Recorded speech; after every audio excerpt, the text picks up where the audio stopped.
Isang taos-pusong pagbati sa inyo, mga minamahal naming tagapakinig. Saan man kayo naroroon sa mundo. Samahan niyo po akong muli sa isang kwentong magpapaalala sa atin na ang puso, gaano man kadalas masugatan, ay laging may kakayahang magmahal muli. Sabi nila, ang nakaraan ay dapat na ibinabaon sa limot. Pero paano nga ba kung ang nakaraang matagal mo nang tinakasan ay bigla na lang kakatok sa iyong pinto? At ang katok na iyon ay hindi pala para wasakin ka, kundi para buuin kang muli. Halina't pakinggan natin ang kwento ni Liwayway at Amihan sa unang kabanata na pinamagatang Ang Kanta sa Harap ng Bakod na Bakal. Ang nanlalamig na mga barya sa kanyang palad ay tila sinasalamin ang panlalamig ng kanyang pag-asa. 1, 2, 3. Binilang ni Liwayway ang mga ito sa 10 ulit na yata ngayong umaga. Kulang. Laging kulang. Napabuntong hininga siya, at ang munting singaw mula sa kanyang bibig ay nagmistulang usok sa malamig na simoy ng umaga. Dahan-dahan niyang ibinalik ang tingin sa kanyang anak na si Sinag, na mahimbing pa ring natutulog sa kanilang maliit na banig. Hinaplos niya ang noo nito. Mainit pa rin. Hindi pa rin bumababa ang lagnat. Kailangan na nating makabili ng gamot, anak, bulong niya sa hangin. Kahit anong hirap, gagawin ni nanay para sa'yo. Isinukbit niya ang luma at gasgas ng gitara sa likod ng natutulog na bata. Ito ang kanilang sandata. Ang tanging yaman na naiwan sa kanila. Ang boses ni Sinag ang kanilang milagro. Ilang oras ang lumipas. Magkahawak kamay na silang naglalakad sa isang lugar na tila ibang mundo. Ang lungsod ng Hiraya. Dito, ang mga bahay ay hindi basta bahay, mga mansyon. Ang mga bakod ay hindi yari sa kawayan, kundi sa matataas at matitibay na bakal na tila mga higanteng nagbabantay. Sa bawat mansyon na kanilang dinaraanan, humihinto si Sinag, inaayos ang kanyang gitara at nagsisimulang kumanta. Ang kanyang boses anghel ay umaalingaw-ngaw sa tahimik na kalye, isang malungkot ngunit napakagandang himig na tila kayang tumagos sa pinakamatigas na puso. Ngunit ang mga puso sa lugar na ito ay tila nababalutan din ng bakal, gaya ng kanilang mga bakod. Walang bintanang nagbubukas, walang pintong bumubukas. Tanging ang mga mapanuring mata ng mga security guard ang sumasalubong sa kanila. Nanay, pagod na po ako, mahinang sabi ni Sinag. Ang pawis ay namumuuna sa kanyang noo. Naramdaman ni Liwayway ang kirot sa kanyang dibdib. Gusto na niyang isuko, gusto na niyang iuwi ang anak at yakapin na lang ito ng mahigpit. Ngunit ang imahe ng lagnat ni Sinag ang nagbigay sa kanya ng lakas. Isa na lang anak, isa na lang pangako, sabi niya. Itinuturo ang pinakamalaking mansyon sa dulo ng kalye. Ang bakod nito ay itim na itim at ang disenyo ay tila mga tinik na nagbabanta. Doon, siguradong may mabuting puso doon. Pumuesto si Sinag sa harap ng dambuhalang gate. Nagsimula siyang tumipa sa gitara at kumanta ng isang lumang kundiman. Isang kantang madalas awitin ni Liwayway sa kanya bago matulog. Isang kanta tungkol sa nawawalang pag-ibig at pangungulila. Habang kumakanta ang kanyang anak, hindi napigilan ni Liwayway na balikan ang nakaraan. 7 taon. 7 taon ng pag-iisa, paghihirap at paglimot. 7 taon mula nang iwan siya ng lalaking pinangakuan siyang sasamahan habang buhay. Ang lalaking... Isang mamahaling itim na sasakyan ang biglang huminto sa tapat nila. Bumaba ang salamin nito at mula sa loob, isang lalaking naka-Amerikana ang tumitig sa kanila. Hindi makita ni Liwayway ang kanyang muka dahil sa dilim sa loob ng sasakyan. Biglang kumabog ng malakas ang dibdib ni Liwayway. Tama na, Sinag! Halika na anak! Aalis na tayo! Pero huli na ang lahat. Bumukas ang pinto ng sasakyan. Isang pares ng mamahaling sapatos na katad ang unang lumabas. Sinundan ng isang matikas na tindig. Habang dahan-dahan itong naglalakad palapit sa kanila, tila huminto ang pag-ikot ng mundo ni Liwayway. Ang pamilyar na ayos ng buhok, ang pamilyar na mga balikat, ang pamilyar na paraan ng paglakad, Hindi, hindi maaari. Nang mag-angat ito ng tingin at ang mga mata nila ay nagtagpo, gumuho ang lahat ng pader na itinayo ni Liwayway sa paligid ng kanyang puso sa loob ng 7 taon. Ang galit, ang kirot, ang pagtataksil, lahat ay bumalik sa isang iglap. Automatikong bumukas ang dambuhalang gate na bakal. Ang lalaki ay hindi tumigil sa paglapit. Ang kanyang mga mata ay hindi inaalis sa pagkakatitig kay Liwayway. Puno ito ng gulat, ng pagkalito, at ng isang emosyong hindi mabasa ni Liwayway. Para siyang isang multo mula sa nakaraan. Ang multong matagal na niyang pinipilit kalimutan. Amihan del Rosario. Nakatayo ito ngayon sa kanyang harapan. Ang kanyang asawa, ang kanyang dating asawa. Bumuka ang bibig nito, tila may gustong sabihin ngunit walang salitang lumalabas. Tumingin ito mula kay Liwayway patungo sa batang may hawak na gitara. Ang batang may mga matang kamukhang kamukha ng sa kanya. At sa wakas, sa gitna ng katahimikan ng mayaman at malupit na kalye, isang pangalan ang lumabas mula sa kanyang mga labi. Isang pangalan na binigkas niya na parang isang panalangin at isang sumpa. Liwayway? Ang pangalang iyon. Ang paraan ng pagbigkas niya sa pangalang iyon ay parang isang kalawang na susi na pilit binubuksan ang isang nakakandadong baul sa puso ni Liwayway. At sa pagbukas nito, kumawala ang lahat ng sakit. Si Amihan o Ambo, gaya ng tawag niya rito noon sa mga panahong puno pa sila ng pangarap, ay humakbang palapit. Automatikong hinila ni Liwayway si Sinag sa kanyang likuran, na parang isang inahing manok na poprotekta sa kanyang sisiw mula sa isang lawin. Huwag kang lalapit! Nanginginig ang boses ni Liwayway. Ngunit ang kanyang mga mata ay nag-aapoy sa galit. Ngunit hindi nakinig si Amihan. Ang kanyang tingin ay lagpas pa kay Liwayway. Nakatutok ito sa munting mukha ni Sinag na sumisilip mula sa likod ng kanyang ina. Nakita ni Amihan ang kanyang sarili sa mga mata ng bata, sa hugis ng ilong nito, sa munting nunal sa ilalim ng labi nito. Isang perpektong salamin ng kanyang kabataan. Sino siya? Tanong ni Amihan. Ang boses ay basag, tila hindi makapaniwala sa nasasaksihan. Wala kang pakialam, mabilis na sagot ni Liwayway. Hinawakan niya ng mahigpit ang kamay ni Sinag at akmang tatalikod na para umalis. Ngunit isang kamay ang pumigil sa kanyang braso. Ang pamilyar na init ng palad ni Amihan. Ang kuryenteng gumapang sa balat ni Liwayway ay nagpabalik sa lahat. Mga halik sa ilalim ng punong mangga. Mga pangakong binitiwan sa ilalim ng sikat ng buwan. Mga pangarap na sabay nilang binuo at sabay ding winasak ng lalaking ito. Pumasok muna kayo, pakiusap ni Amihan. Mag-usap tayo.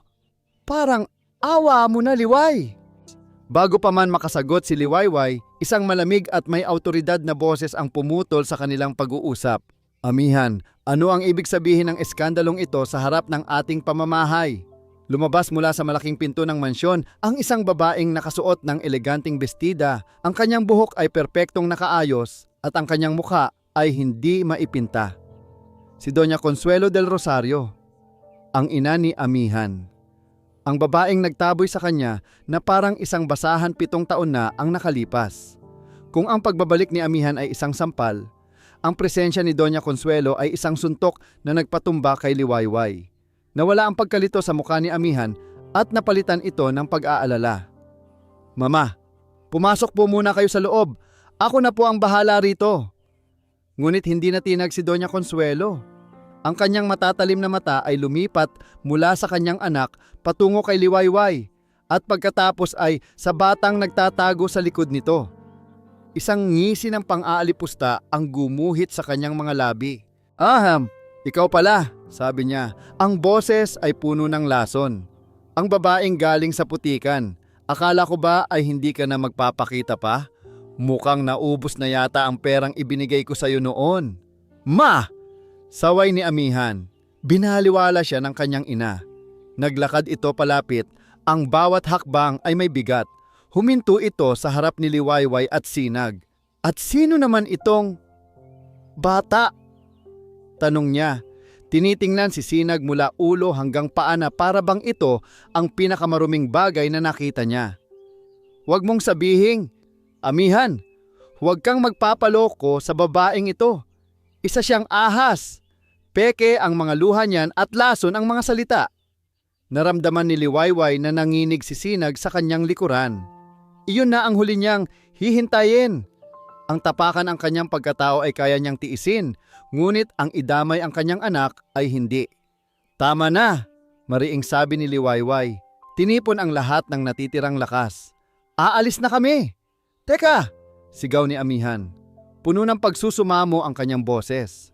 Ngunit sa sandaling iyon, isang katulong ang lumabas at may iniabot na isang bagay kay Doña Consuelo, isang checkbook at isang pluma.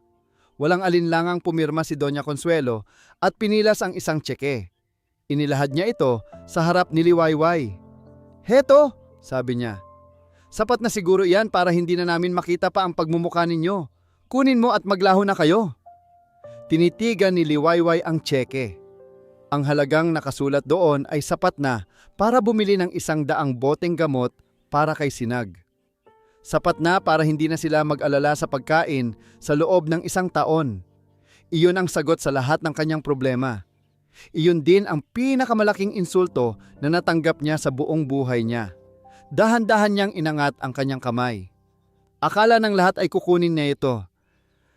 Ito usidya. Ngunit sa halip, hinablot niya ang tseke. Pinunit ito sa gitna at hinayaang liparin ng hangin ang mga piraso. Hindi nabibili ang dignidad namin, sabi niya. Ang bawat salita ay matigas. Tinalikuran niya sila, bitbit ang kanyang anak, at nagsimulang maglakad palayo ng hindi lumilingon. Naiwan si Amihan na tulala, ngunit si Doña Consuelo ay tumawa ng mapakla. Kita mo na anak, isang magaling na aktres, bulong niya kay Amihan. Huwag mong kalimutan kung paano kanya ipinagpalit sa isang mas mayaman noon. Ginawa niya na dati, gagawin niya ulit. Ang mga salitang iyon ay tumama kay Amihan. Ang lumang sugat, ang kasinungalingang itinanim sa kanyang isip 7 taon na ang nakalipas. Naramdaman niya muli ang pagdududa.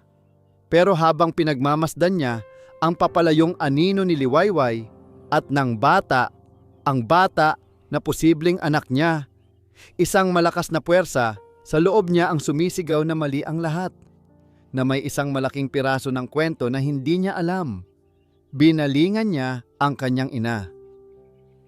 Hindi ma, this time hindi na ako magpapaloko. At bago pa man makasagot si Doña Consuelo, tumakbo si Amihan palabas ng gate.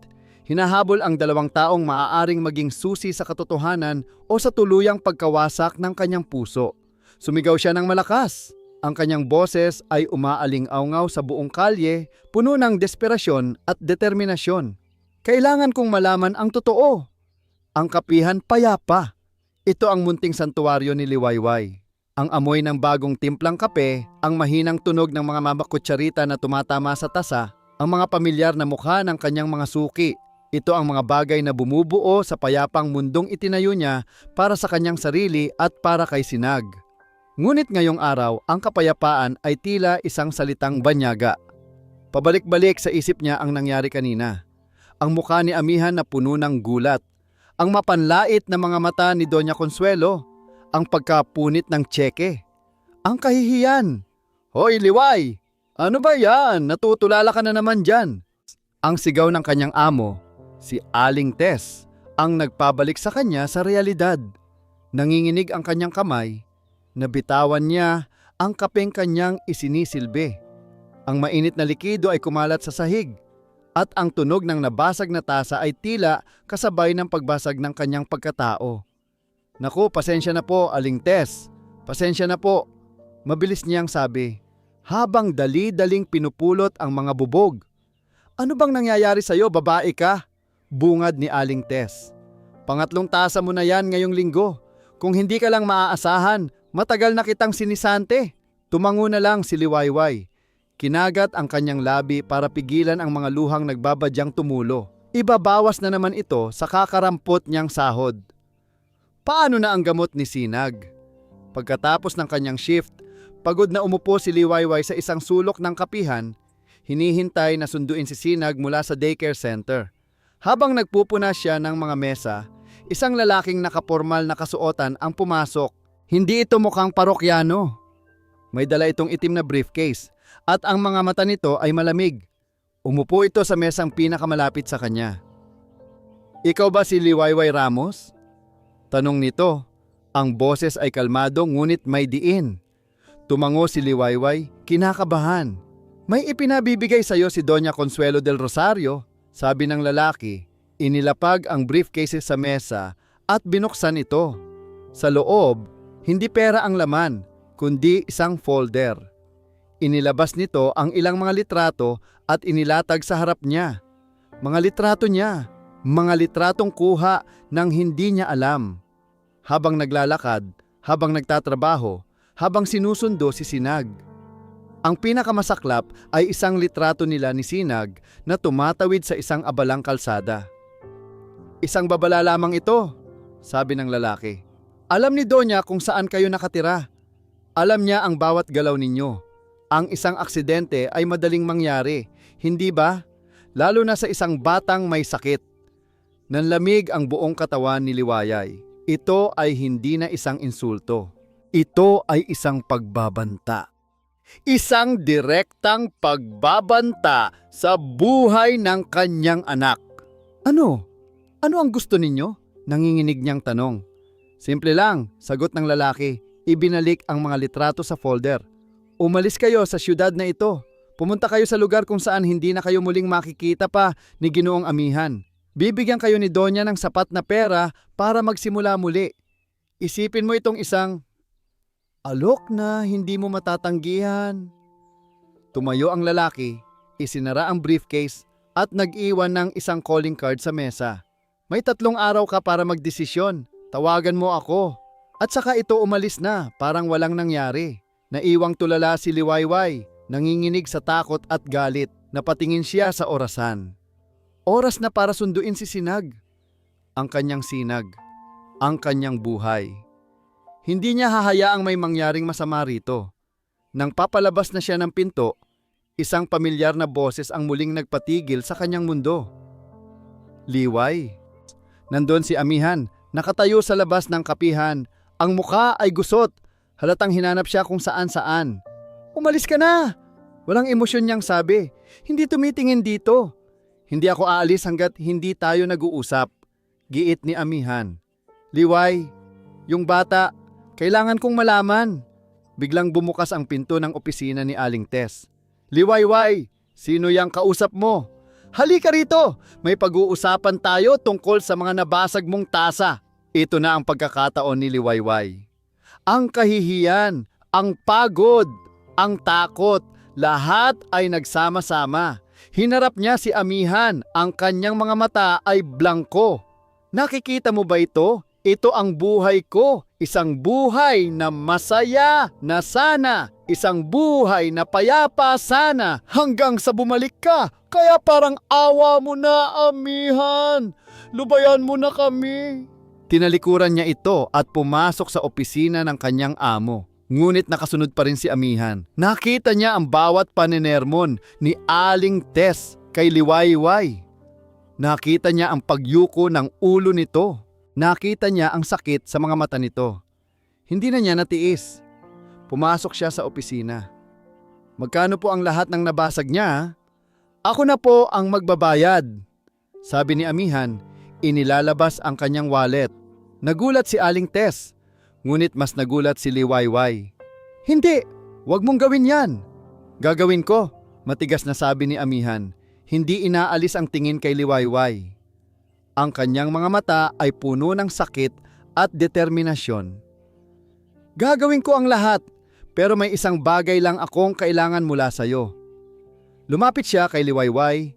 Ang kanilang mga mukha ay ilang pulgada na lang ang pagitan. Ang buong kapihan ay tila natahimik. Gawin natin ang DNA test. Ang hangin sa loob ng maliit na silid ng klinika ay mabigat, halos nakakasakal. Si Liwayway ay nakaupo sa isang dulo ng mahabang upuan. Si Amihan naman sa kabila. Ang tanging nag-uugnay sa kanila ay ang espasyo sa gitna kung saan abala si Sinag sa pagguhit sa isang piraso ng papel gamit ang mga krayolang ibinigay ng nurse. Pumayag si Liwayway. Ngunit may isang kondisyon. Kapag lumabas ang resulta, sabi niya kay amihan habang papunta sila sa klinika, ang boses ay kasing lamig ng yelo. At hindi ito ang inaasahan mo. Pangako mo sa akin na hinding-hindi ka na magpapakita sa amin, kahit kailan. Isang mabilis na tango lang ang isinagot ni amihan. Ngunit nakita ni Liwayway ang sakit sa mga mata nito. Ngayon, habang hinihintay nila ang kanilang pagkakataon, hindi mapigilan ni amihan na pagmasdan ang bawat kilos ng bata. Ang paraan ng pagkagat ni Sinag sa kanyang ibabang labi kapag seryoso itong nagdodrawing. Ganyan na ganyan din siya. Ang munting pilik mata nitong kumukurba pataas, parang sa kanya. Ang bawat detalye ay tila isang maliit na patalim na tumutusok sa kanyang puso. Nagpapaalala sa 7 taong nasayang. Tapos na po. Masayang sabi ni Sinag. Ipinapakita ang kanyang ginuhit. Isang larawan ng 3 tao na magkakahawak kamay sa ilalim ng isang malaking araw. Isang babae, isang bata, at isang lalaki. Sino yan, anak?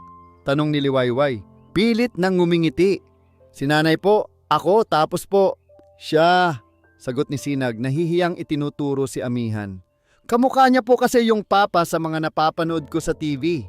Isang kung anong emosyon ang bumara sa lalamunan ni amihan. Kinuha niya ang papel. Magaling kang gumuhit. Ay, Ramos si Sinag! Tawag ng nurse. Oras na. Ang proseso ay mabilis at simple lang. Ngunit para sa kanilang 3, ito ang pinakamahabang minuto ng kanilang buhay. Habang kinukuhanan ng sample si Sinag, humawak ito ng mahigpit sa kamay ni amihan. Isang natural na kilos ng isang batang naghahanap ng kapanatagan mula sa isang ama. At sa sandaling iyon, alam na ni amihan sa kanyang puso ang sagot, kahit ano pa ang sabihin ng siyensya. Pagkatapos ng lahat, dinala sila ni amihan sa isang kalapit na parke. Bumili siya ng sorbetes para kay Sinag. At sa unang pagkakataon sa loob ng 7 taon, nakita ni Liwayway si amihan na tumawa. Isang tunay at masayang tawa habang pinupunasan ang mantsa ng sorbetes sa pisngi ng bata. Isang parte sa puso ni Liwayway ang nakaramdam ng saya. Ngunit isang parte rin ang nakaramdam ng galit sa mga sandaling ipinagkait sa kanila. Nang ihatid na niya sila pauwi, tahimik lang sila sa loob ng sasakyan. Bago bumaba si Liwayway, nagsalita si amihan. Maghintay ka sa tawag ko. Pag uwi sa mansyon, sinalubong siya ng katahimikan. Wala ang kanyang ina. Mas mabuti. Dumiretso siya sa kanyang dating silid, isang lugar na bihira na niyang pasukin. Dito nakatago ang lahat ng alaala ni Liwayway. Binuksan niya ang isang aparador na puno ng alikabok. Sa ilalim, nandoon ang isang kahon. Ang kahon ng kanilang mga alaala. Binuksan niya ito at bumungad sa kanya ang amoy ng nakaraan. Mga pinatuyong bulaklak, mga sulat, mga litrato. At sa ilalim ng lahat, isang kupas na tiket ng sine, ang petsa. 10 araw bago siya iwan ni Liwayway. Ito ang kanilang huling date. Naaalala niya ang bawat detalye ng gabing iyon. Ang pelikula, ang kinain nilang popcorn, ang halik nila sa ilalim ng ulan. Ngunit ang petsang ito mismo ang petsa kung kailan sinabi ng kanyang ina na nakita niya si Liwayway na may kasamang ibang lalaki sa isang mamahaling restaurant. Hindi tugma. May mali. Biglang tumunog ang kanyang telepono. Isang unknown number. Ang klinika. Mr. Del Rosario? Sabi ng boses sa kabilang linya. Nandito na po ang resulta ng paternity test. Gusto niyo po bang i-email na namin sa inyo? Oo. Sige, ngayon na. Sagot ni amihan. Ang kanyang puso ay dumadagundong. Ilang segundo lang, isang email ang pumasok. Nanginginig niyang binuksan ang attachment, isang dokumentong puno ng mga teknikal na salita at numero. Ngunit ang tanging hinanap ng kanyang mga mata ay ang huling linya. Probability of paternity, 99. 9.9%. Nabitiwan ni amihan ang kanyang telepono. Napaupo siya sa sahig, napasandal sa aparador. Ang mga piraso ng papel mula sa kahon ay kumalat sa kanyang paligid. Ang katotohanan, masakit, masaya, nakakawasak, nakakabuo. Tinitigan niya ang dokumento sa screen. Tinitigan niya ang tiket ng sine. Tinitigan niya ang mga litrato nila ni Liwayway na masayang magkayakap at isang pangungusap lang ang paulit-ulit na tumatakbo sa kanyang isipan. Isang katotohanang yumanig sa buong pundasyon ng kanyang buhay. Anak ko siya. Bulong niya sa kawalan. Ang mga luhang matagal nang naipon ay nagsimulang bumagsak. Nagsinungaling si Mama. Hawak ang resulta ng DNA test na parang isang sagradong dokumento. Minaneho ni Amihan ang kanyang sasakyan pabalik sa Kapihan Payapa. Wala na siyang pakialam kung anong oras na. Wala na siyang pakialam sa mundo. Ang tanging mahalaga ay si Liwayway. Kailangan nitong malaman na alam na niya, na nagsisisi siya. Naabutan niya si Liwayway na nag-iisa. Nagliligpit na ng mga upuan para magsara. Ang ilaw sa loob ng kapihan ay madilim at ang anino ni Liwayway sa pader ay mukhang pagod at malungkot. Liway, tawag niya mula sa labas ng salaming pinto. Napatigil si Liwayway. Hindi niya kailangang lumingon para malaman kung sino iyon. Bumuntong hininga siya, isang tunog ng pagkapagod. Dahan-dahan siyang lumingon. Ang mukha ay walang emosyon. Nakuha ko na, sabi ni Amihan. Idinikit ang papel sa salamin para makita nito. Alam ko na. Binasa ito ni Liwayway mula sa malayo. Walang bakas ng gulat o saya sa kanyang mukha. Tanging isang mapait na ngiti ang sumilay sa kanyang mga labi. Oh, ngayon alam mo na, sabi niya. Ang boses ay pagod. Masaya ka na ba? Ano ngayon, Amihan?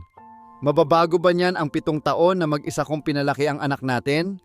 Mabubura ba niyan ang bawat gabi na umiiyak ako dahil sa gutom at pag-aalala? Mababalik ba niyan ang mga panahong dapat ay kasama ka niya pero wala ka? Bawat tanong ay isang sampal sa mukha ni Amihan. Binuksan niya ang pinto. Liway, patawarin mo ako, hindi ko alam. Naniwala ako sa kanila. Naniwala ako kay Mama. Pero ngayon, handa akong itama ang lahat. Umiling si Liwayway. Huli na ang lahat, Amihan. Masyado ng maraming sakit. Masyado ng malalim ang sugat. Umuwi ka na. Tinalikuran siya nito at nagpatuloy sa pagliligpit. Naiwang nakatayo si Amihan sa pintuan, talunan at wasak. Ngunit hindi siya sumuko. Kinabukasan, bumalik siya. At sa susunod na araw, hindi niya kinakausap si Liwayway. Tahimik lang siyang umuupo sa isang sulok, umiinom ng kape at pinagmamasdan ito mula sa malayo. Isang araw, nalaman niyang may utang pa pala si Liwayway sa botika para sa gamot ni Sinag. Lihim niya itong binayaran. Nalaman niyang sira na ang bubong ng inuupahan nitong apartment. Lihim niya itong pinagawa. Hindi alam ni Liwayway ang mga ito. Ang alam lang niya ay ang presensya ni Amihan ay isang pabigat, isang paalala ng lahat ng ayaw na niyang balikan. Samantala, sa mansyon ng mga Del Rosario, ang hangin ay mas malamig pa kaysa dati. Alam ni Doña Consuelo na may nagbago sa kanyang anak at alam niyang si Liwayway ang dahilan. Nakatayo sa isang sulok ng kusina, si Manang Diwa, ang matagal ng kasambahay ng pamilya, ay nagpapakiramdam. Siya ang nag-alaga kay Amihan mula pagkabata. Saksi siya sa pag-iibigan nito at ni Liwayway. At saksi rin siya sa kalupitan ni Doña Consuelo. Habang naghahanda siya ng merienda, narinig niya si Doña Consuelo na may kausap sa telepono sa hardin. Oo, kailangan na nating tapusin ito, sabi ng Doña sa kausap. Nagiging problema na naman ang babaeng yon. Kailangan nating bigyan siya ng leksyon na hinding-hindi niya malilimutan. Isang bagay na sisira sa kanya ng tuluyan. Oo, sa kapihan. Gawin mo na ang plano. Sisiguraduhin nating sa kulungan siya pupulutin. Nabitawan ni Manang Diwa ang hawak niyang baso. Nabuhay ang konsensyang matagal na niyang ibinaon. Ang kasalanang tinago niya sa loob ng 7 taon. Ang isang lihim na hawak niya. Kinagabihan, hindi siya mapakali. Alam niyang may masamang binabalak ang kanyang amo at alam niyang wala ng ibang panahon. Kailangan niyang kumilos. Nagnakaw siya ng pagkakataon. Habang nasa isang business dinner si Doña Consuelo, pinuntahan ni Manang Diwa ang Kapihan Payapa. Sarado na ito, ngunit alam niyang malapit lang doon ang apartment ni Liwayway. Nanginginig ang mga tuhod, tinunton niya ang eskinita. Nakita niya si Liwayway na naglalaba sa labas ng kanyang munting tahanan. Iha, Liwayway! Tawag niya, nanginginig ang boses. Nagulat si Liwayway na makita ang matandang kasambahay. Manang Diwa, anong ginagawa niyo rito? Wala na tayong oras, sabi ng matanda. Hinahabol ang hininga. Tumingin siya sa kaliwat kanan, tila natatakot na may makakita sa kanila. May masamang balak si Doña Consuelo sa'yo. Gusto kanyang ipakulong. Ano po? Gulat na tanong ni Liwayway. Hindi ko pa alam kung paano, pero narinig ko siya. Kailangan mong mag-ingat, sabi ni Manang Diwa. Ang mga mata ay puno ng pagsisisi. Patawarin mo ako, Iha. Sa lahat ng mga taon nananahimik lang ako. Hindi ko po kayo maintindihan, Manang. Huminga ng malalim si Manang Diwa. Tila nag-iipon ng lakas ng loob para sabihin ang isang bagay na matagal na niyang itinatago. May kailangan kang malaman, bulong niya. Halos hindi marinig. Tungkol sa araw na umalis ka, tungkol sa sulat na ibinigay mo para kay Amihan. Hinawakan niya ang mga kamay ni Liwayway. Ang kanyang mga palad ay malamig at nanginginig.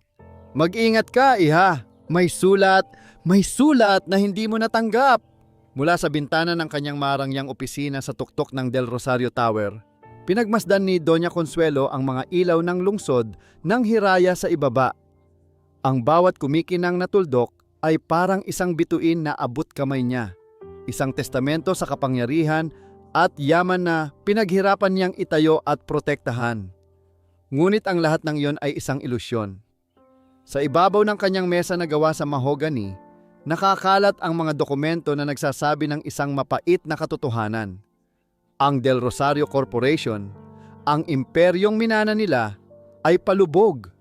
Mga maling desisyon sa negosyo ng kanyang yumaong asawa, mga utang na hindi nababayaran, mga investor na bumibitaw. Isang malaking sunog na pilit niyang tinatakpan ng isang magandang tela. Mayroon na lang siyang isang baraha na natitira. Isang alas. Ang kasal ni Amihan sa anak ni Don Ricardo, ang pinakamalaking negosyante sa bansa. Isang pagsasanib puwersa na hindi lang magliligtas sa kanilang kumpanya, kundi magpapalakas pa rito ng higit pa sa dati. Nakalatag na ang lahat, plansado na ang kasunduan. At pagkatapos, bumalik ang babaeng iyon, si Liwayway, ang putik na pilit kumakapit sa kanilang pangalan, kasama ang isang bata. Isang batang Del Rosario sa dugo, isang bastardo sa mata ng alta sosyedad, isang direktang banta sa lahat ng kanyang mga plano. Hindi ko hahayaang masira ang lahat dahil lang sa isang hamak na babae, bulong niya sa sarili. Ang kanyang mga daliri ay humigpit sa kupita ng alak. Pinagmasdan niya ang isang litrato sa kanyang mesa, si Amihan. Noong bata pa ito, nakangiti, ang tanging alaala ng kanyang yumaong asawa. Ang tanging dahilan kung bakit niya ginagawa ang lahat ng ito. Para sa iyo ito, anak. Para sa kinabukasan mo. Paulit-ulit niyang sinasabi iyon sa kanyang isip na parang isang panalangin, isang pagbibigay katwiran sa kasamaang gagawin niya. Kinuha niya ang kanyang telepono at tinawagan ang lalaking may dala ng briefcase. Handa na ba ang lahat? Tanong niya. Ang boses ay walang kabuhay-buhay. Opo, Donya. Ayon po sa plano, sagot ng lalaki sa kabilang linya. Ang kwintas ay nasa posisyon na ng ating tauhan sa loob ng kapihan. Hinihintay na lang niya ang tamang tiempo. Mabuti, sabi ni Doña Consuelo. Gawin ninyong malinis. Gusto kong mahuli siya sa akto. Gusto kong makita ng lahat, lalo na ng anak ko, kung anong klaseng babae talaga siya. Isang magnanakaw, isang desperada. Masusunod po. Ibinaba niya ang telepono at humigop ng alak. Hindi siya nakakaramdam ng pagsisisi. Tanging determinasyon. Para sa kanya, ito ay hindi kasamaan. Ito ay isang sakripisyo. Isang kinakailangang hakbang para iligtas ang kanilang pamilya. Si Liwayway at ang bata ay mga collateral damage lamang sa isang mas malaking digmaan. Kinahapunan, sa kapihan payapa, abala ang lahat. Ito ang pinakamaraming tao sa buong linggo. Si Liwayway ay tumatakbo mula sa isang mesa papunta sa isa pa. Dala-dala ang mga order. Pagod! Pero kailangan niyang kumayod. Sa gitna ng kaguluhan, isang babaeng customer ang biglang sumigaw. Ang kwintas ko! Nawawala ang diamond necklace ko! Kinuha nung waiter! Sigaw nito. Itinuturo si Liwayway na patigil ang lahat. Ang buong kapihan ay tumahimik.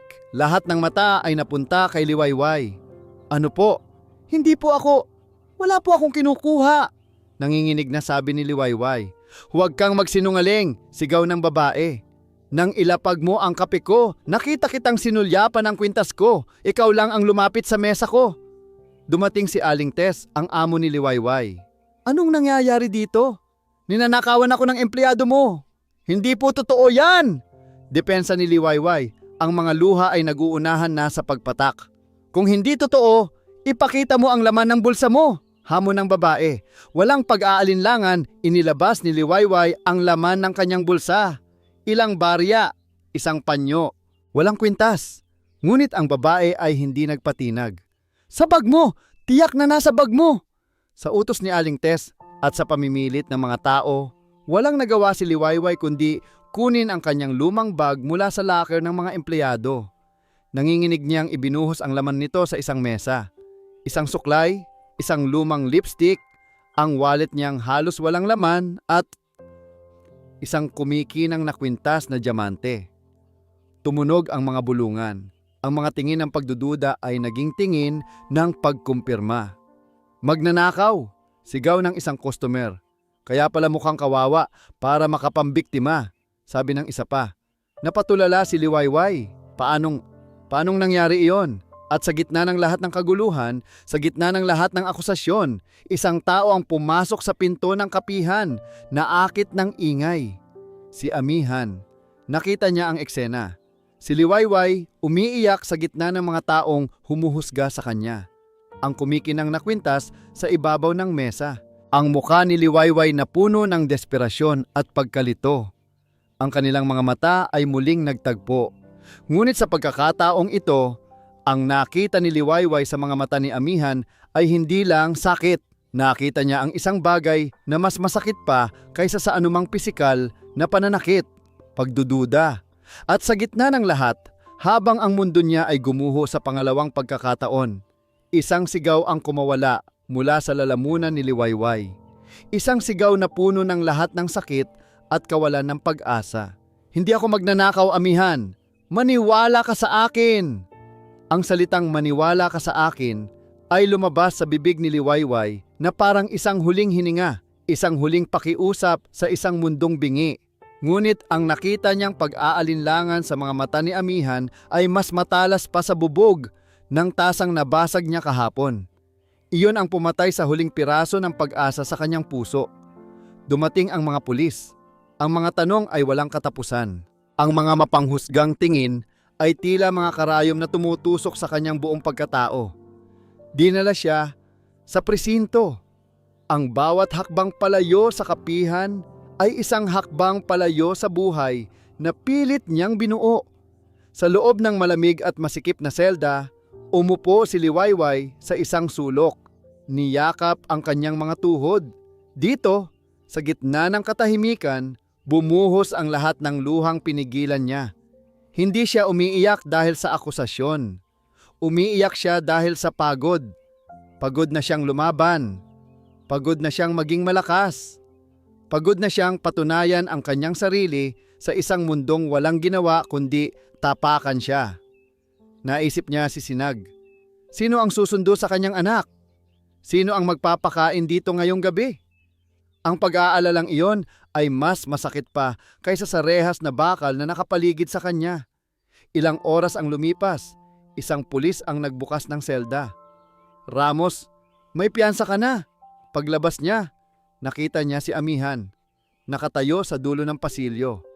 Ang mukha nito ay hindi maipinta. Siya ang nagpiyansa sa kanya. Ngunit sa halip na makaramdam ng pasasalamat, lalo lang kumirot ang puso ni Liwayway. Salamat, Dam, sabi niya. Ang boses ay tuyo at walang buhay. Ginawa ko to para kay Sinag, sagot ni Amihan. Hindi makatingin ng diretso sa kanya. Para hindi siya mag-alala. Ang mga salitang iyon, para kay Sinag, hindi para sa kanya, dahil hindi na ito naniniwala sa kanya. Ihahatid na kita, alok ni Amihan. Wag na, kaya ko, sagot ni Liwayway at nagsimulang maglakad mag-isa sa dilim ng gabi. Ang bawat hakbang ay mabigat. Ang bawat hihip ng hangin ay tila bumubulong ng kanyang kabiguan. Pagdating niya sa kanyang apartment, nadatnan niyang ligtas si Sinag, inaalagaan ng isang kapitbahay na naawa sa kanya. Nang makita siya ng anak, tumakbo ito at yumakap ng mahigpit. "Nanay, saan ka po galing? Nag-alala po ako," sabi ng bata. Ang mga mata ay puno ng pag-aalala. Sa yakap ng kanyang anak, doon na siya tuluyang bumagsak. Humagulgol siya ng walang tigil. Ang kanyang katawan ay nanginginig sa sakit at kawalan ng pag-asa. Pinatahan siya ni Sinag, hinaplos ang kanyang likod. Hindi naiintindihan ang bigat ng problema ng kanyang ina. Ngunit alam na kailangan siya nito. Nang makatulog na si Sinag, tinitigan siya ni Liwayway, ang inosenteng muka ng kanyang anghel, ang dahilan ng kanyang paglaban. At sa sandaling iyon, isang desisyon ang nabuo sa kanyang isip. Isang desisyon na isinilang mula sa pinakamatinding desperasyon. Hindi na siya lalaban. Hindi na niya kayang protektahan si Sinag sa mundong ito. Ang presensya niya ay nagdadala lang ng panganib sa bata. Ang pangalan niya ay nadungisan na. Ang kinabukasan niya ay wasak na. Meron na lang isang paraan para iligtas ang kanyang anak. Kumuha siya ng isang piraso ng papel at nanginginig na nagsulat ng isang liham para kay Amihan. Hindi ito isang liham ng pag-ibig o ng galit. Isa itong liham ng pagsuko. "Amihan, patawad, pagod na ako. Alagaan mo ang anak natin. Bigyan mo siya ng buhay na hindi ko kayang ibigay. Mahal na mahal ko siya, kaya't kailangan ko siyang iwan sa'yo. Huwag mo siyang pababayaan." Liwayway, inilagay niya ang liham sa ibabaw ng mesa. Dahan-dahan niyang kinuha ang kanilang mga damit, isinilid sa isang lumang bag. Maingat niyang binuhat ang natutulog na si Sinag. Hinalikan ito sa noo at lumabas sila sa dilim ng gabi. Wala siyang patutunguhan. Wala siyang pera. Wala siyang plano. Ang tanging alam niya ay kailangan nilang umalis. Kailangan nilang takasan ang lahat. Samantala, sa labas ng gusali ng presinto, si Amihan ay hindi umalis. Nakasandal siya sa kanyang sasakyan. Gulong-gulo ang isip. Ang imahe ng pagdududa sa kanyang mga mata kanina, ang sakit na idinulot nito kay Liwayway ay paulit-ulit na bumabalik sa kanya.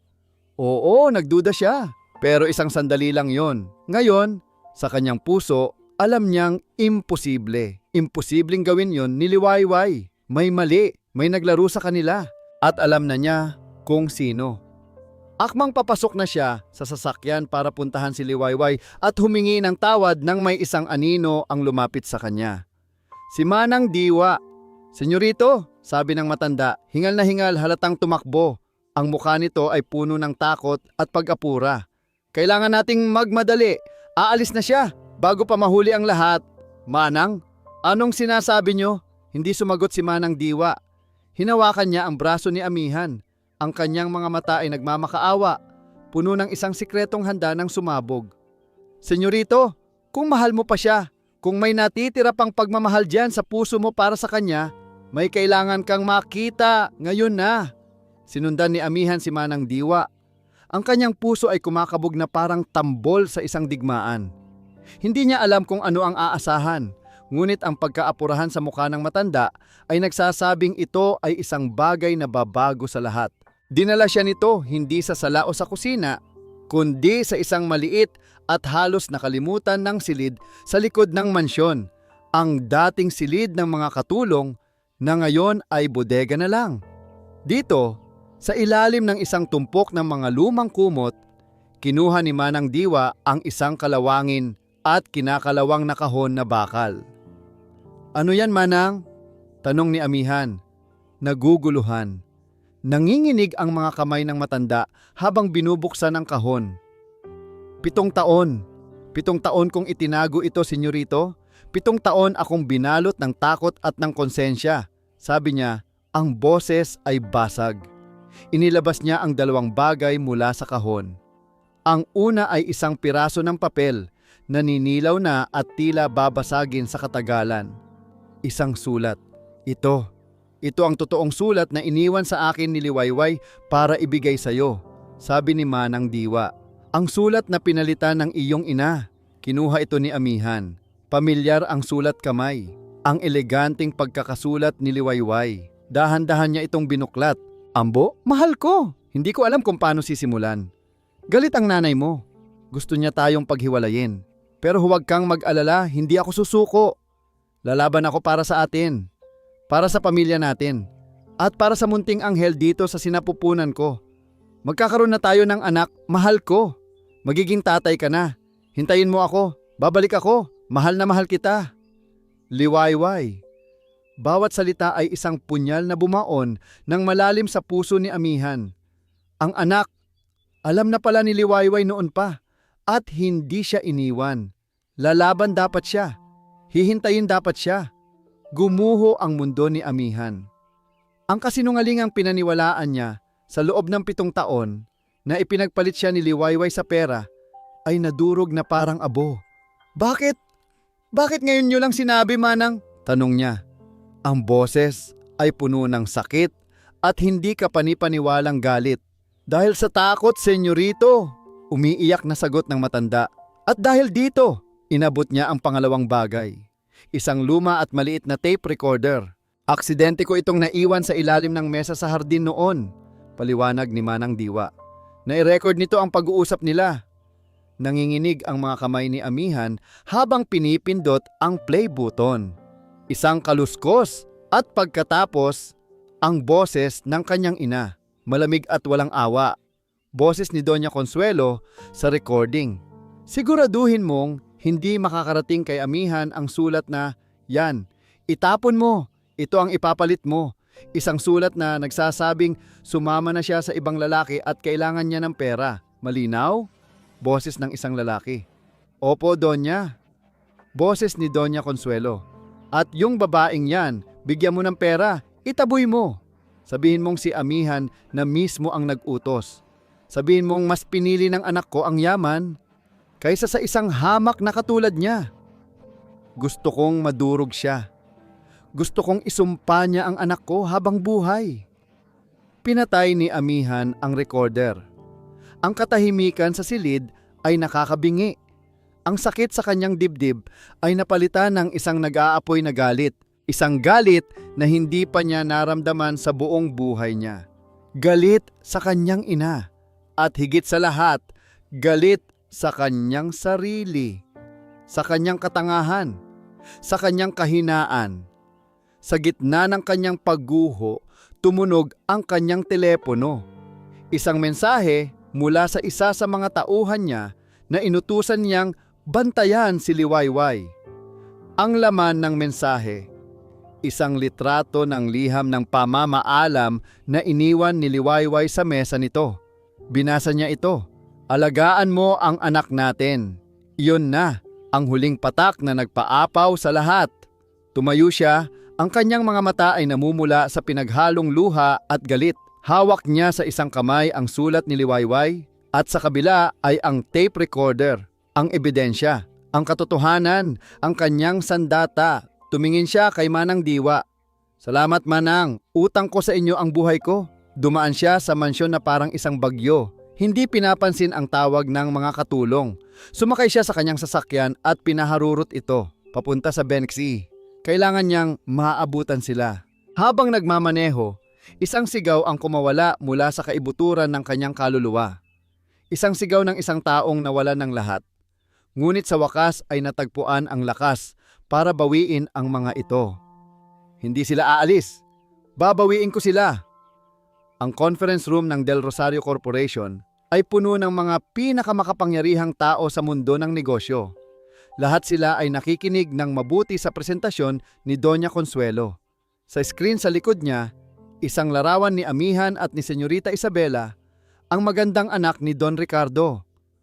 Ang pagsasanib puwersa ng Del Rosario at ng pamilya ni Don Ricardo ay hindi lamang isang kasunduan sa negosyo, deklara ni Doña Consuelo. Ang boses ay puno ng pagmamalaki. Ito ay ang pagsasanib ng 2 pamilya, isang bagong simula para sa isang mas matatag na hinaharap. Biglang bumukas ng malakas ang pinto ng conference room. Lahat ay napalingon. Nakatayo doon si Amihan.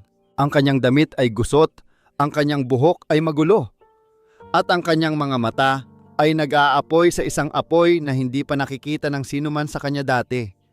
Amihan, anong ginagawa mo rito? May mahalaga kaming pagpupulong! Sita ni Doña Consuelo, halatang nagulat at nainis. Hindi sumagot si Amihan. Naglakad siya ng diretso papunta sa harap, nilagpasan ang kanyang ina, at humarap sa lahat ng miyembro ng board. Mga Ginoo, mga ginang, nagsimula siya, ang kanyang boses ay kalmado ngunit may bigat na kayang yumanig sa buong silid. Patawarin ninyo ang aking paggambala.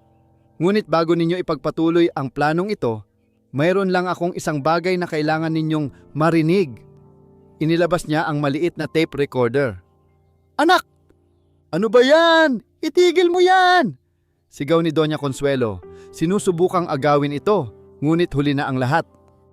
Pinindot ni Amihan ang play button at itinutok ang recorder sa mikropono sa podium. Ang boses ni Doña Consuelo ay umalingaw-ngaw sa buong silid. Malamig, malupit, walang kaluluwa. Siguraduhin mong hindi makakarating kay Amihan ang sulat na yan. Itapon mo!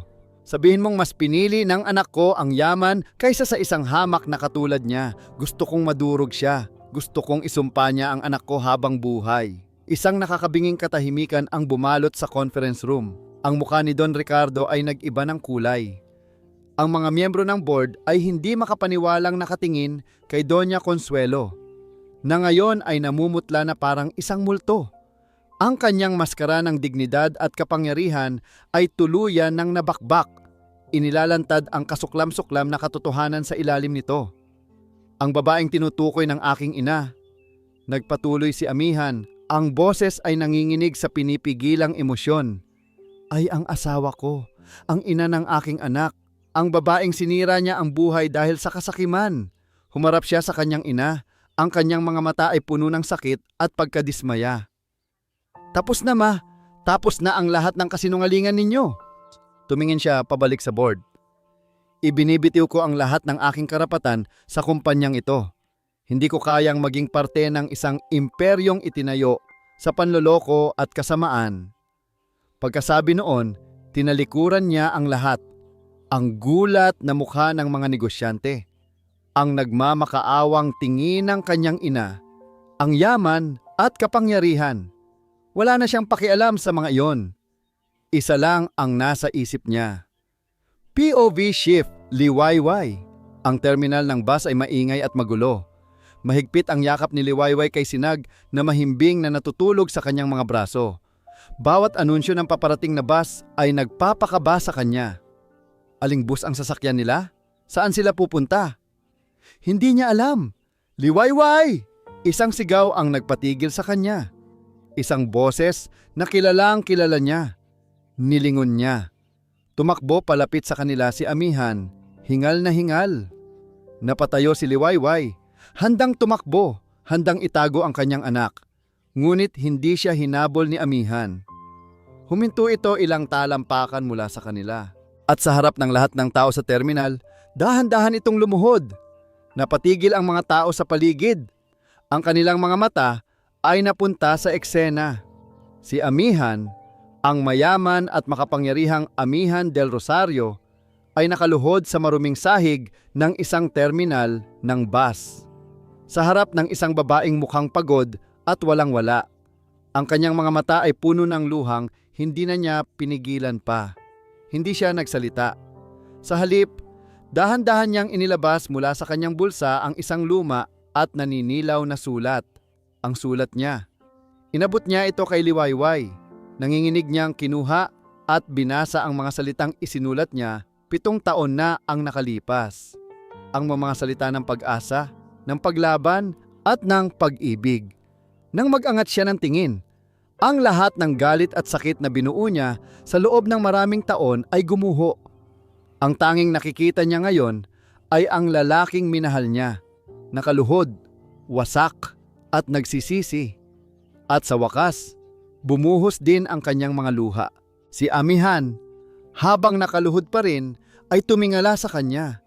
Ang kanyang boses ay basag, puno ng lahat ng sakit at pag-ibig sa mundo. Patawarin mo ako, Liway. Sa lahat, Bigyan mo ako ng pagkakataong bumawi sa inyo, sa ating pamilya. Huminga siya ng malalim. Tila kinukuha ang lahat ng kanyang lakas para sa isang huling tanong. Pakasalan mo ako, muli. Ang sagot ni Liwayway ay hindi isang matamis na oo. Hindi rin ito isang maramdaming talumpati. Ang sagot niya ay katahimikan. Isang katahimikang puno ng bigat ng 7 taong sakit. Ngunit sa kanyang mga mata, nakita ni Amihan ang isang munting kislap ng pag-asa. Isang maliit na siwang sa pader na matagal nang nakasara. Hindi sila nagpakasal kaagad. Ang pagpapatawad na tutunan ni Liwayway ay hindi isang pindutan na basta mo na lang pipindutin. Isa itong proseso. Isang mahabang paglalakbay na kailangan nilang lakbayin ng magkasama. At iyon mismo ang ginawa ni Amihan. Tinupad niya ang kanyang sinabi. Tinalikuran niya ang Del Rosario Corporation at ang lahat ng yaman nito. Mula sa isang CEO na nakatira sa mansyon, naging isa siyang ordinaryong tao. Ginamit niya ang natitira niyang personal na ipon para bumili ng isang maliit na bahay sa probinsya ng Sansinag. Isang simpleng bahay na may hardin, malayo sa lahat ng gulo ng syudad. Doon, sinimulan niyang muling buuin ang kanyang buhay at ang tiwalang sinira niya. Ang bawat araw ay isang pagpapatunay. Ang dating Amihan na hindi marunong magprito ng itlog, ngayon ay natutong magluto ng paboritong adobo ni Liwayway. Ang dating Amihan na laging may driver, ngayon ay matiyagang naglalakad para ihatid at sunduin si Sinag sa eskwela. Ang dating Amihan na puro negosyo ang alam, ngayon ay natutong magtanim ng mga gulay sa kanilang bakuran kasama ang kanyang anak.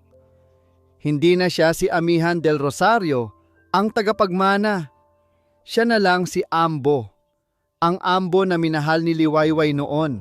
Isang hapon, habang nagkakape sila sa beranda at pinapanood si Sinag na nagpapalipad ng saranggola, nagsalita si Liwayway. Natatakot ako. Pag-amin niya, ang kanyang tingin ay nasa malayo. Saan?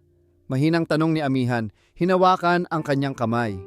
Natatakot akong baka panaginip lang ang lahat ng ito, sabi ni Liwayway. Na baka isang araw magising na lang ako at mag-isa na naman kami ni Sinag. Na baka magsawa ka sa buhay na ganito. Hinarap siya ni Amihan. Hinawakan niya ang kanyang muka at pinunasan ang isang luhang hindi na malayang pumatak. Liway, 7 taon akong nabuhay sa isang panaginip na puno ng kasinungalingan. Ito, sabi niya, iginala ang tingin sa kanilang simpleng bahay, sa kanilang hardin, kay Sinag, at pabalik sa kanya. Ito ang realidad. Ang realidad na hinding-hindi ko na ipagpapalit kahit kanino. Kayo ang yaman ko ngayon. May mga gabi kung saan binabangungot pa rin si Liwayway. Mga gabi kung saan ang sakit ng nakaraan ay bumabalik. Ngunit ngayon, may Amihan na sa tabi niya para yakapin siya, para bulungan siyang ligtas na siya, para ipaalalang hindi na siya nag-iisa. Isang araw, habang naglalaro sila sa dalampasigan, biglang tumakbo si Sinag palapit kay Amihan. Papa, sigaw ng bata. Papa, tulungan niyo po akong gumawa ng sandcastle. Iyon ang unang pagkakataon. Ang unang pagkakataon na tinawag siyang Papa ni Sinag. Napatigil si Amihan. Naramdaman niyang may mainit na likidong namuo sa kanyang mga mata. Tumingin siya kay Liwayway na nakangiti sa kanya, isang ngiting puno ng pagmamahal at pagtanggap. Niyakap niya ng mahigpit si Sinag, ibinaon ang kanyang muka sa buhok nito at doon, sa gitna ng tunog ng mga alon, umiyak siya. Hindi dahil sa sakit, kundi dahil sa purong kaligayahan. Nang papalubog na ang araw, umupo sila sa buhanginan, magkatabi. Liway, sabi ni Amihan, walang singsing na diamante, walang mamahaling regalo. Sa halip, kumuha si Amihan ng isang piraso ng damo sa tabi nila. Maingat niya itong inikot at binuo, hanggang sa maging isang maliit at simpleng singsing. Ang parehong singsing na damo na ibinigay niya kay Liwayway noong una siyang nagtapat dito sa ilalim ng punong mangga maraming taon na ang nakalipas. Inilahad niya ito kay Liwayway. Sa harap ng dagat at ng papalubog na araw, sabi niya, ang boses ay sinsero. Sa harap ng anak natin. Liwayway Ramos, Gusto mo bang bigyan ng isang buong pamilya ang ating anak? Pakasalan mo ako. Sa pagkakataong ito, ang sagot ni Liwayway ay hindi nakatahimikan. Ngumiti siya, isang ngiting umabot sa kanyang mga mata. Isang ngiting nagpabura sa lahat ng bakas ng sakit. Ang kanyang mga luha ay muling pumatak. Ngunit ngayon, ang mga ito ay luha ng kaligayahan. Dahan-dahan siyang tumango. Ang pangalan ko po ay Sinag. Dati, Sinag Ramos lang. Pero ngayon, Sinag Ramos del Rosario na. Sabi ni nanay, ang pangalan ko raw ay Ray of Light sa English. Siguro po dahil ako ang liwanag niya. Pero para sa akin, ang totoong liwanag ay yung araw na kinasal sila ni Papa. Hindi po magarbo ang kasal nila. Ginanap lang po sa dalampasigan. Yung paborito naming puntahan. Kaunti lang ang bisita. Nandoon si Manang Diwa na lola ko na rin daw po. Nandoon din si Aling Tess, yung dating boss ni nanay, na hindi na po masungit ngayon. Ako po ang best man.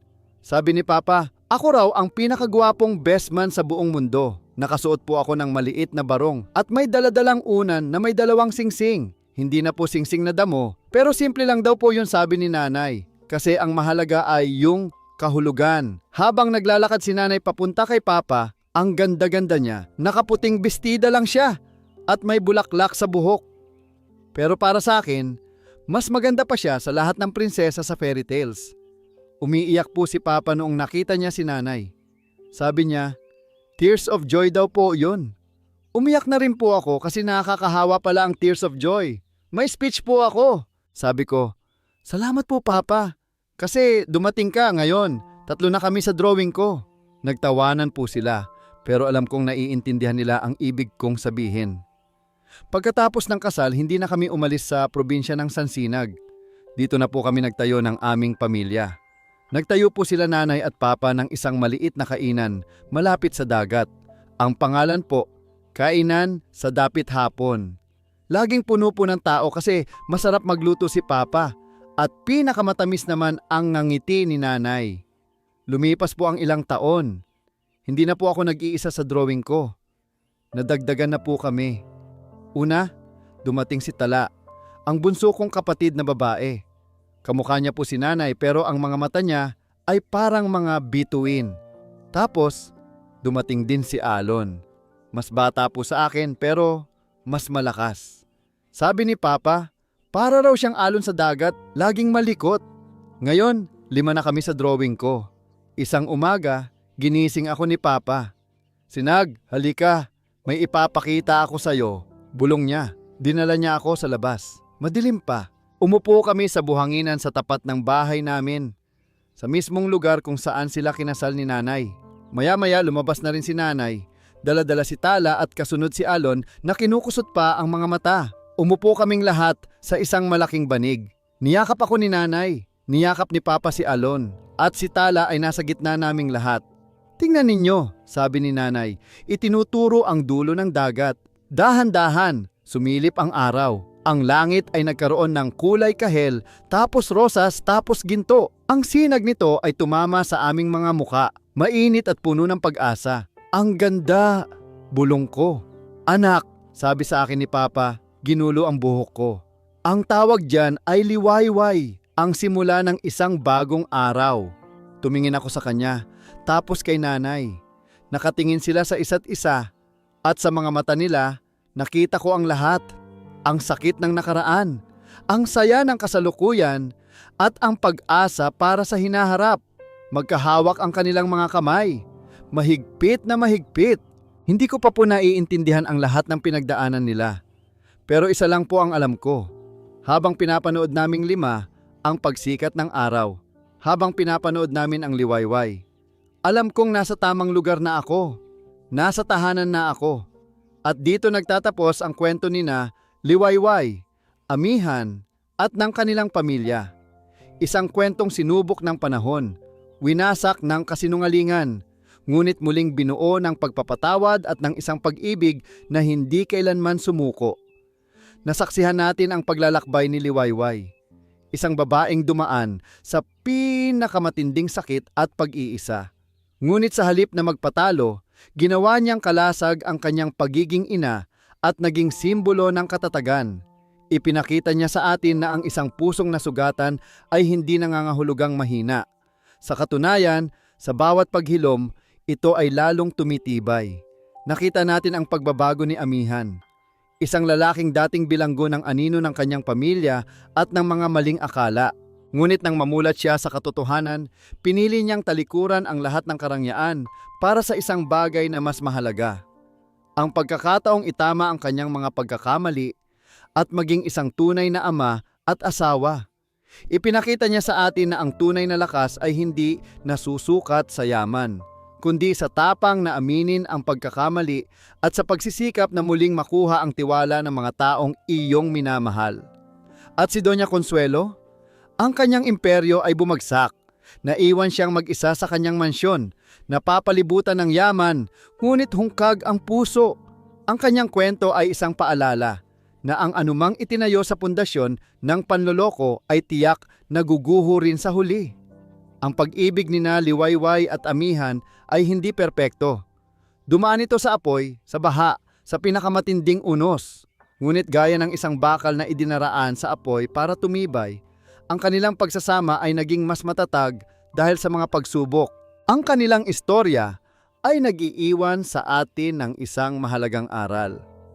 Ang pagpapatawad ay isang regalo, hindi lamang para sa taong pinatatawad mo, kundi para sa iyong sarili. Ito ang susi na nagpapalaya sa atin mula sa bigat ng nakaraan at nagbibigay daan para sa isang bagong simula. Ang tunay na pag-ibig ay hindi pagkakamali, kundi ang paulit-ulit na pagpili sa isa't isa, ang paghilom ng mga sugat ng magkasama, at ang pagtatayo ng isang mas matatag na bukas mula sa mga guho ng kahapon. Maraming salamat po sa inyong walang sawang pagsubaybay at pakikinig sa kwento ni na Liwayway at Amihan. Naway napulutan ninyo ito ng inspirasyon at pag-asa. Gusto po naming marinig ang inyong mga saloobin. Ano po ang pinakapaborito ninyong eksena? Anong aral ang pinakanatatak sa inyong puso? At kung meron po kayong mungkahi para sa susunod nating kwento, romansa man, drama o misteryo, huwag po kayong mag-atubiling i-comment sa ibaba. Ang inyong boses ay mahalaga sa amin. Hindi dito nagtatapos ang ating paglalakbay. Marami pa pong kwentong kasing ganda at mas puno ng aral dito sa aming channel. Kung nagustuhan nyo ang kwentong ito, i-like, i-share sa pamilya at mga kaibigan. At mag-subscribe na rin para lagi kayong updated sa mga susunod pa naming kwento. I-click nyo ang notification bell para kayo ang unang makarinig kapag may bago kaming upload. Muli, mula po sa aking puso, maraming salamat. Pagpalain po kayo ng Panginoon, kayo at ang inyong buong pamilya. Hanggang sa muli!